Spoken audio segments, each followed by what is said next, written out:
This is a video about controlled crying.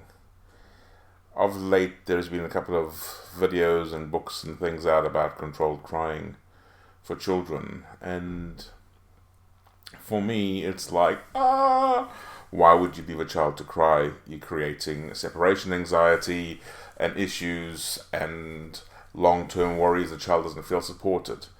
But I'm not dismissing controlled crying, as long as controlled crying is done properly. If you're doing controlled crying, one of the systems is to leave your child cry for 5 minutes and then go to them, and leave them to cry for 7 minutes and go to them, and leave them to cry for 9 minutes and go to them.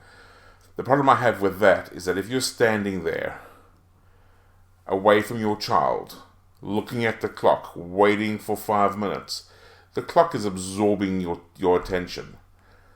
That time that you could be connecting to your child is taken away from you. So if you want to do controlled crying, for me it's important for you to still be present with the child. Now that doesn't mean in the same room.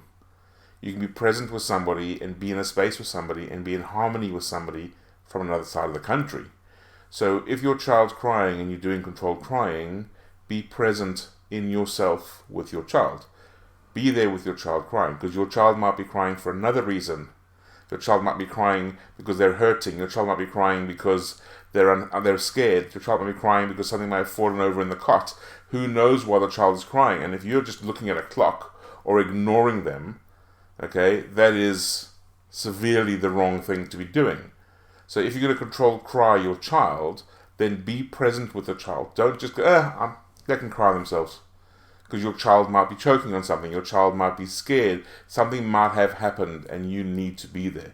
So if you're in awareness, connection. For me, controlled crying, if my child was going to be controlled crying, I'd be sitting in the room next door. I'd be sitting at the door, holding a space, waiting for them to fall asleep, if you feel that's right. For me, a child under 3 years old, you really need to be present with them to give them that emotional stability, that security that everything is okay. A child doesn't cry because they want anything wrong. They want your attention. They're feeling scared. They're feeling uncertain. They are trying to manipulate you to get the feeling of safety for themselves. So controlled crying is okay as long as you are still in connection with your child. It's as simple as that. With all things in parenting, be there with your child through the whole process. Thank you very much.